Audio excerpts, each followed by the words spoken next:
में हम मारे गए, हमने नबी के किरदार को भुलाया, कभी बगदाद में हमें मारा गया, हमने नबी के किरदार को भुलाया, कभी बर्मा में हम मारे गए, हमने नबी के किरदार को भुलाया, फलस्तीन में हम मारे जा रहे हैं, हमने नबी के किरदार को भुलाया, सीरिया में हम मारे जा रहे हैं। ऐ मेरी मिल्लत के लोगों, मुझे कहने की इजाजत दिया जाए, यह तो बहुत दूर की बातें हैं, इसी हिंदुस्तान की तारीख का जायजा लिया जाए। हमने नबी के किरदार को भुलाया, 1989 भागलपुर में हम मारे गए, हमने नबी के किरदार को भुलाया, सन 2002 में गुजरात में हम मारे गए, हमने नबी के किरदार को भुलाया, 2012 मुजफ्फरनगर यूपी में हम मारे गए। ऐ मेरी मिल्लत के लोगों, मुझे कहने दिया जाए, जो कौम अपने नबी की सीरत को भुला देती है, अपने नबी के किरदार को भुला देती है, उस कौम के लिए डॉक्टर इकबाल ने बड़ी पहले कहा था, तरीके मुस्तफा को छोड़ना है वजह बर्बादी, इसी से कौम दुनिया में होगी बेइख्तियार अपनी, इसी से कौम के तौर पे एक घर बनाया, घर बनाने के बाद प्लास्टर किया।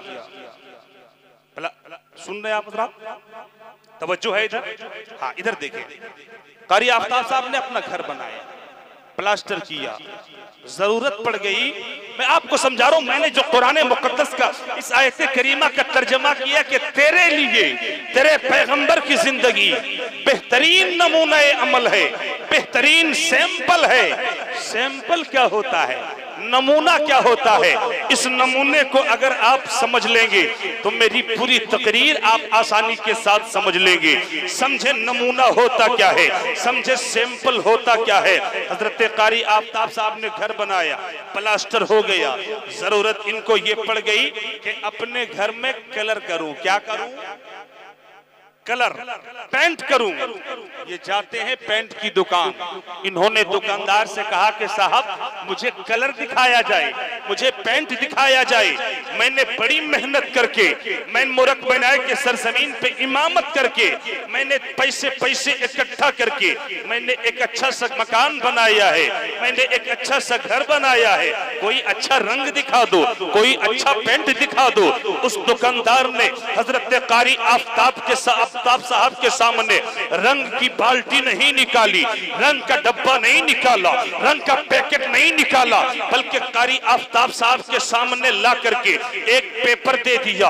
पेपर में नीला रंग भी है, पेपर में पीला रंग भी है, पेपर में गुलाबी भी है, पेपर में हरा भी है, पेपर में ब्लैक रंग भी है। कारी आफ्ताब साहब ने कहा कि ये पीला रंग बड़ा खूबसूरत है, यही रंग हमें चाहिए। अब दुकानदार ने कहा कारी साहब आप घर चले जाएं, आपके घर तक ये रंग पहुंच जाएगा। मैंने कारी आफ्ताब साहब से पूछ लिया कि हजरत आपने रंग की बाल्टी देखी नहीं, आपने रंग के पैकेट को देखा नहीं, आपने रंग के डब्बे को देखा नहीं, फिर आपने फैसला कैसे कर लिया कि मुझे यही रंग चाहिए? तो कारी आफ्ताब साहब ने फरमाया कि फरीदुल कादरी अब जो है इस दौर में बाल्टी नहीं देखी जाती है, इस दौर में माल नहीं देखा जाता है, बल्कि इस दौर में सैंपल देखा जाता है, इस दौर में नमूना देखा जाता है। मैंने नमूना देख लिया, तो अब रुक के हमें यहीं पे कहने की इजाजत दिया जाए कि जब एक छोटे से घर में सिर्फ रंग करने के लिए नमूने की जरूरत पड़ गई, तो रब ने हमें 80 साल की जिंदगी दिया है, रब ने हमें 100 साल की जिंदगी दिया है, रब ने किसी को 200 साल 150 साल, किसी को 50 साल की जिंदगी दिया है। तो फिर बताएं क्या हमें 100 साल की जिंदगी गुजारने के लिए, क्या हमें 80 साल की जिंदगी गुजारने के लिए किसी के सैंपल की जरूरत पड़ेगी या नहीं पड़ेगी? सैंपल की जरूरत पड़ेगी ना भाई। तो फिर ये बताएं हम अपनी जिंदगी गुजारने के लिए किनको सैंपल बनाएं, किनको नमूना बनाएं? आप ही में से कोई खड़ा होकर कह सकता है कि हम अपनी जिंदगी गुजारने के लिए उनकी जिंदगी को सैंपल बना लें, उनकी जिंदगी को नमूना बना लें जो इस कायनात का सबसे पहला आदमी है। इस कायनात का सबसे पहला आदमी हजरते हाँ जोर से बोलिए, सही बोल रहे हैं, हजरत आदम अलैहिस्सलाम। अब अगर आप में से कोई खड़ा होके कह देगा कि इस कायनात का सबसे पहला आदमी हजरत आदम है, तो आदम अलैहिस्सलातो वस्सलाम को हम अपनी जिंदगी के लिए नमूना बना लें, मैं कहूंगा बेशक नमूना बनाएं, आदम को नमूना बनाए, मगर कौन बनाए? वो बनाए जिसको रब ने बगैर माँ बाप के पैदा किया, जिसको रब ने बगैर माँ बाप के पैदा किया, क्योंकि रब ने हजरत आदम को बगैर माँ बाप के पैदा किया, लेकिन रब ने हमें माँ के जरिए, बाप के जरिए पैदा फरमाया है, तो हम हजरत आदम को नमूना नहीं बना सकते। कोई ईसाई खड़ा हो जाएगा, कहेगा हजरत ईसा को नमूना बना लो, कोई खड़ा होगा कह सकता है ना भाई, कह सकता है कि नहीं कि हजरत ईसा को नमूना बना लो। माशाल्लाह ये लोग कहाँ से आ रहे हैं? माशाल्लाह, अल्लाह आप लोगों को सलामत रखे। आइए, बहुत अच्छे लोग हैं। हाँ, अल्लाह आप लोगों को सलामत रखे। ऐसा लग रहा है कि किला फतह करके आ रहे हैं। अल्लाह आप लोगों को सलामत रखे। बस बैठ जाइए आप लोग। अल्लाह ऐसे नौजवानों को सलामत रखे। जब मैं मुफ्ती नौशाद साहब किबला, ये आप ही के मोहल्ले के नौजवान हैं, अल्लाह इन लोगों को सलामत रखे। बाबू देख लीजिए, मुफ्ती नौशाद साहब हैं, पूरे हिंदुस्तान को ये सुधारने की जिम्मेदारी लेके बैठे हैं। अल्लाह सलामत रखे इन्हें, नजरे बद से बचाए इन्हें। आप लोग भी जल्दी से सुधर जाइए, वरना जब इनका कलम चलता है तो बड़े बड़े घुटना टेकने पे मजबूर हो जाते हैं। इसलिए आप लोग बैठ जाइए। कहीं जगह नहीं मिल रही, स्टेज पे चलाइए आप। हाँ, पगड़ी बांधे हुए स्टेज पे चलाइए। कहीं नहीं मिल रही, यहाँ बैठ, जगह खाली है, आ जाइए। माशाअल्लाह, अल्लाह आपको सलामत रखे। हल्ला नहीं कीजिए, हल्ला नहीं कीजिए, सुन लीजिए। माशाअल्लाह, सुन रहे आप हज़रात? जरा हाथों को उठाए, बोले या रसूल अल्लाह, बोले या हबीब अल्लाह। अब अगर कोई ईसाई खड़ा होगा, कहेगा हजरत ईसा को नमूना बना लो, मैं कहूंगा हाँ, हजरत ईसा को नमूना बनाए, मगर कौन बना सकता है? हजरत ईसा को अपनी जिंदगी गुजारने के लिए सैंपल वो बनाए, नमूना वो बनाए जिसको रब ने सिर्फ माँ के जरिए बगैर बाप के पैदा किया हो। अब आप में कोई ये कह दे कि रब ने हमें बगैर बाप के सिर्फ माँ के जरिए पैदा किया हो, कोई कह सकता है क्या? नहीं। तो फिर हम हजरत ईसा को नमूना नहीं बना सकते। अब बगैर वक्त ज़ाई किए यहीं पे बैठे बैठे रब के कुरान से पूछ लिया जाए, उस कुरान से पूछा जाए जिस कुरान की सदाकत पे खुद रब कायनात ने ज़ालिकल किताबु ला रैब फीह का मेहर लगा दिया है। कुरान जरा बताया जाए, हम अपनी 60 साल की जिंदगी गुजारने के लिए, हम अपनी 80 साल की जिंदगी गुजारने के लिए, हम अपनी 100 साल की जिंदगी गुजारने के लिए किन की जिंदगी को नमूना बनाए, तो फिर रब के कुरान का ऐलान होगा, लक़द काना लकुम फी रसूलिल्लाहि उस्वतुन हसना, के ऐ लोगों अपनी जिंदगी गुजारना चाहते हो तो फिर तुम अपने पैगंबर की जिंदगी को नमूना बना लो, तुम्हें जिंदगी गुजारने का तरीका मिल जाए,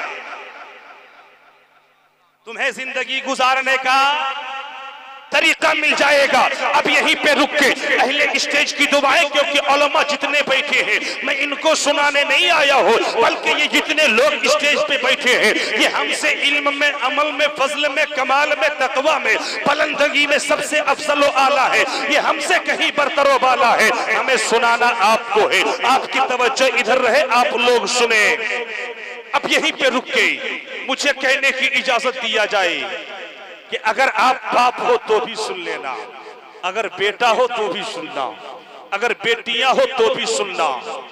लक़द काना लकुम फी रसूलिल्लाहि उस्वतुन हसना, कि ऐ लोगों तेरे लिए तेरे पैगंबर की जिंदगी बेहतरीन नमूनाए अमल है, अपने नबी की जिंदगी अपना लो, तुम्हें जिंदगी गुजारने का तरीका मिल जाएगा। क्या मतलब? अगर तुम एक बाप हो, अपनी बेटियों से प्यार करना नहीं आता, तो फिर मेरे मुस्तफा का अपनी शहजादी ये कौन है हजरत फातिमा से प्यार करना देख ले, तुम्हें अपनी बेटियों से प्यार करने का तरीका मिल जाएगा। अगर तुम बेटे हो, अपनी माँ से प्यार करना नहीं आता, तो फिर मेरे मुस्तफा का अपनी माँ हजरत आमिना, अपनी रज़ाई माँ हजरत हलीमा सादिया से प्यार करना देख ले, तुम्हें माँ से मोहब्बत करने का तरीका मिल जाएगा। ऐ मेरी मिल्लत के लोगों, अगर भाई हो तो भी सुन लेना, अगर तुम एक भाई हो, तुम्हें अपनी बहनों से प्यार करना नहीं आता, तो फिर मेरे मुस्तफा का अपनी बहन, अपनी रज़ाई बहन हजरत शीमा से प्यार करना देख ले, तो मैं अपनी बहनों से प्यार करने का तरीका मिल जाएगा। मुझे कहने की इजाजत दिया जाए, हाँ हाँ, तुम अपने नबी की 63 साल हयात ज़ाहिरी देख लो, तुम्हें अपने जिंदगी गुजारने का तरीका। अब बड़ी तेजी के साथ आओ मैं आपको दिखाऊं कि तेरे नबी की सीरत क्या है, तेरे पैगंबर का अखलाक क्या है, तेरे पैगंबर का कैरेक्टर क्या है। आओ मैं आपको दिखाऊं। जब से हमने नबी के किरदार को भुलाया है, जब से हमने नबी के सीरत को भुलाया है, जब से हमने नबी के किरदार को भुलाया है, सुन रहे आप? तवज्जो इधर है, जरा एक बार हाथों को उठाए, बोले या रसूल अल्लाह, बोले या हबीब अल्लाह। सुने आप, माशाअल्लाह सभी लोग सुन रहे। देखें, जब से हमने नबी के किरदार को भुलाया है, जब से हमने नबी के सीरत को भुलाया है, नबी के कैरेक्टर को भुलाया है, आज हमारा चेहरा सुन्नत के मुताबिक नहीं है, आज हमारा लिबास सुन्नत के मुताबिक नहीं है। हमने नबी के किरदार को भुलाया, हमारा उठना और बैठना सुन्नत के मुताबिक नहीं है। ऐ मेरी मिल्लत के लोगों, आज हर जगह तुम मारे जा रहे हो। मैं एक मिसाल दे करके समझाओ। आज जो स्पेन में, जहाँ पे मुसलमानों ने 100-200 साल नहीं बल्कि 800 सालों तक जहाँ पे मुसलमानों ने हुकूमत किया है, आप स्पेन में ये सर्च कर ले कि वहाँ मुसलमानों की तादाद कितनी है, सिर्फ 2% है। आखिर बात क्या है, जहाँ पे हमने 100-200 साल नहीं बल्कि 800 साल तक हुकूमत किया है, वहाँ हमारी तादाद कितनी परसेंट? 2%। उसकी वजह यह है कि हमने नबी के किरदार को भुलाया। कभी स्पेन में हम मारे गए, हमने नबी के किरदार को भुलाया। कभी बगदाद में हमें मारा गया, हमने नबी के किरदार को भुलाया। कभी बर्मा में हम मारे गए, हमने नबी के किरदार को भुलाया। फलस्तीन में हम मारे जा रहे हैं, हमने नबी के किरदार को भुलाया। सीरिया में हम मारे जा रहे हैं। ऐ मेरी मिल्लत के लोगों, मुझे कहने की इजाजत दिया जाए, यह तो बहुत दूर की बातें हैं। इसी हिंदुस्तान की तारीख का जायजा लिया जाए। हमने नबी के किरदार को भुलाया। 1989 भागलपुर में हम मारे गए, हमने नबी के किरदार को भुलाया।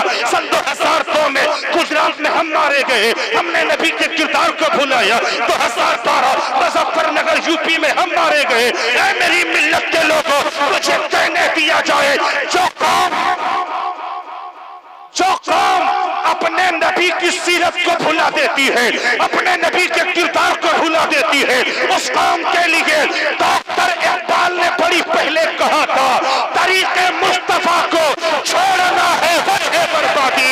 इसी से कौम दुनिया में होगी बेइख्तियार अपनी, इसी से कौम दुनिया में होगी बेइख्तियार अपनी।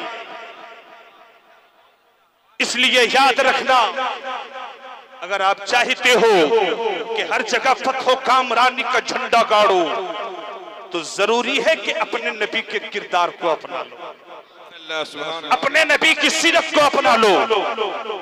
वक्त बड़ी तेजी के साथ गुजरता जा रहा है और एक अच्छे शायर बैठे हुए हैं, इसलिए मैं एक बात बता करके रुखसत हो जाना चाहता हूँ। सुनेंगे आप? सुनने के लिए तैयार है? माशाअल्लाह। देखिए, आओ मैं दिखाता हूँ अपने नबी का किरदार, नबी का कैरेक्टर। उम्मुल मोमिनीन आयशा सिद्दीका रज़ियल्लाहु ताला अन्हा की बारगाह में एक सहाबी रसूल तशरीफ लाते हैं, पूछते हैं, ऐ उम्मुल मोमिनीन, जरा बताइए ना, नबी की आदत करीमा कैसी थी, नबी का अखलाक कैसा था? उम्मुल मोमिनीन आयशा सिद्दीका फरमाती है कि नबी की आदत देखना चाहते हो, नबी के अखलाक करीमाना देखना चाहते हो, नबी की सीरत देखना चाहते हो? सहाबी रसूल ने फरमाया, हाँ उम्मुल मोमिनीन, जरा बताया जाए नबी की आदत करीमा कैसी थी, नबी का अखलाक कैसा था, नबी की आदत करीमा कैसी थी। उम्मुल मोमिनीन फरमाती है काना खुल्कुहुल कुरान, कि अगर नबी की आदत देखना हो कुरान पढ़ ले, तुम्हें नबी की आदत के बारे में पता चल जाएगा। काना खुल्कुहुल कुरान, नबी की सीरत देखना चाहते हो कुरान पढ़ लो, नबी के कैरेक्टर देखना चाहते हो कुरान पढ़ लो, अगर नबी के किरदार देखना चाहते हो कुरान पढ़ लो, क्योंकि रब ने कुरान में ये ऐलान फरमा दिया है इन्नका लअला खुलुकिन अज़ीम। और हज़रत ने फरमाया तेरे खुल्क को हक ने अज़ीम कहा, तेरी खिल्क को रब ने जमील किया, कोई तुझसा हुआ है ना होगा सहा, तेरे खालिक हुस्न अदा की कसम, तेरे खालिक हुस्न अदा की कसम। ऐ मेरी मिल्लत के लोगों देखो आओ, तेरे नबी का किरदार क्या है, तेरे पैगंबर का कैरेक्टर क्या है। जिस नबी का कलमा पढ़ते हो ना उस नबी के किरदार को देखो, उस नबी के कैरेक्टर को देखो। मेरे मुस्तफा की बारगाह में हजरत जाबिर इब्ने सुलैम, नाम क्या था? जाबिर इब्ने सुलैम ताजा ताजा ईमान लाए, आज ही कलमा पढ़ के मुसलमान हुए। नबी के किरदार को देखो, नबी के कैरेक्टर को देखो। हजरत जाबिर इब्ने सुलैम कलमा पढ़े मुस्तफा की बारगाह में, या रसूल अल्लाह कुछ नसीहत फरमा दें, आका कुछ सिखा दें, कुछ बता दें। मेरे मुस्तफा ने हजरत जाबिर इब्ने सुलैम से फरमाया कि जाबिर इब्ने सुलैम कुछ सीखना चाहते हो? आहा या रसूल अल्लाह कुछ सीखना चाहता हूं। आका कुछ नसीहत फरमा दें। ऐ मेरी मिल्लत के नौजवानों गौर से सुनना और मेरी बातों को अपने सर के कानों से नहीं अपने दिल के कानों से सुन लेना और अमल की कोशिश कर लेना।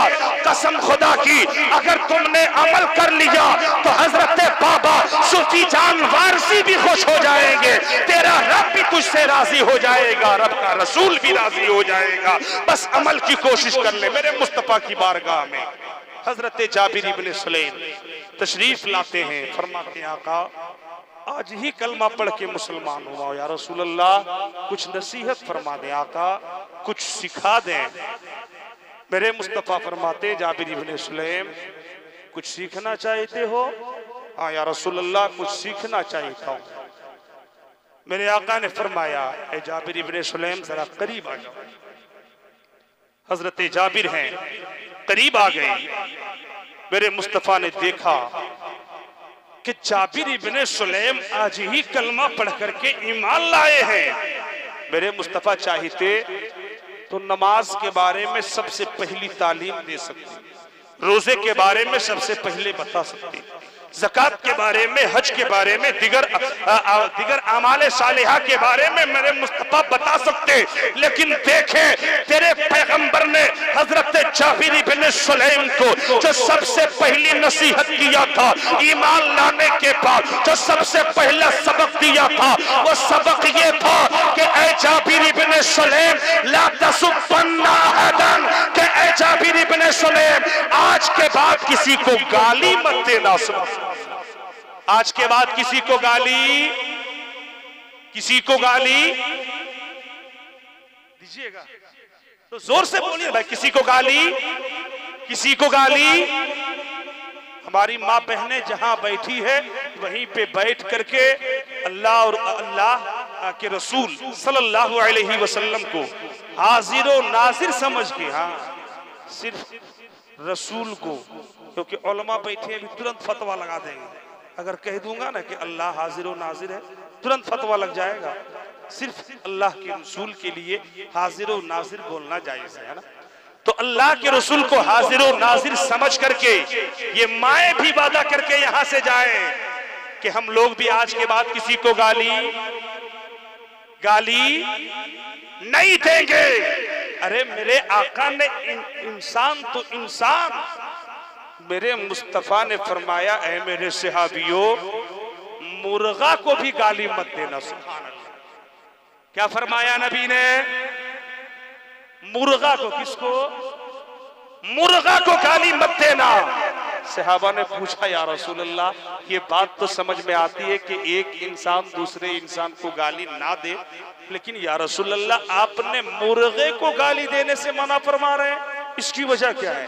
अबू दाऊद शरीफ की हदीस है, मेरे मुस्तफा ने मुर्गा को गाली देने से मना फरमाया। सहाबा ने पूछा या रसूल अल्लाह आपने मुर्गे को गाली देने से क्यों रोक दिया? मेरे मुस्तफा फरमाते हैं, ए मेरे सहाबियों, मुर्गा को इसलिए गाली देने से रोका गया है क्योंकि ये मुर्गा तुम्हें सुबह सवेरे नमाज फजर के लिए जगाता है। मुर्गा सुबह सवेरे तुम्हें नमाजे फजर के लिए जगाता है।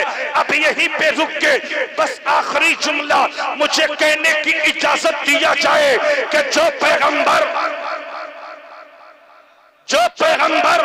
एक जानवर को गाली देने से मना फरमा रहे हो, अब अगर उसकी एक उम्मत दूसरे को गाली दे तो फिर बताओ तेरे नबी के दिल को कितनी तकलीफ पहुंचेगी, तेरे नबी के दिल को कितना चोट पहुंचेगा। इसलिए ऐ मेरी मिल्लत के लोगों, आज यहाँ से उठो तो ये पैगाम लेकर के उठो कि आज के बाद हम किसी को गाली नहीं देंगे। कसम खुदा की, अगर तुमने गाली देना बंद कर दिया, उसी दिन से मोहल्ले की आधी लड़ाई भी खत्म हो जाएगी। मोहल्ले की आधी लड़ाई उसी दिन खत्म हो जाएगी। लेकिन बस कोई अमल तो कर ले। अल्लाह रब्बुल इज्जत की बारगाह में मैं दुआ करता हूँ कि पाक परवरदिगार आलम जिस बुजुर्ग हस्ती की